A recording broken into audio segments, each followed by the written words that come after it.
Hello বন্ধুরা, আজকে আমরা বানাবো এক নতুন রেসিপি তেঁতুল পাতার টক। এই দেখুন আমার মা পাতাগুলোকে ছাড়িয়ে নিচ্ছে। যারা হয়তো গ্রামে থাকে তারা জানবে তেঁতুল পাতার টক। তেল গরম করে লঙ্কার কুচিগুলোকে দিয়ে দিয়েছি।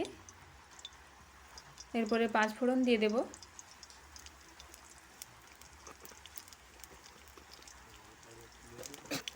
এরপরে তেঁতুল পাতা সহ কুমড়ো ঢ্যাঁড়সগুলোকে দিয়ে দিয়েছি।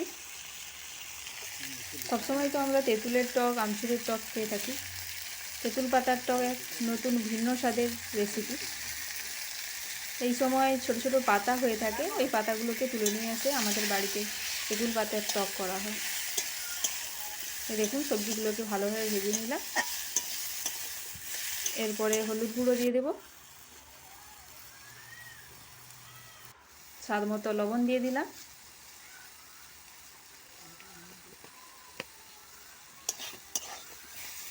দিয়ে জল ঢেলে দিলাম। ফুটতে থাকুক। আমাদের তেঁতুল পাতার টক হয়ে গেছে, সার্ভ করার জন্য রেডি।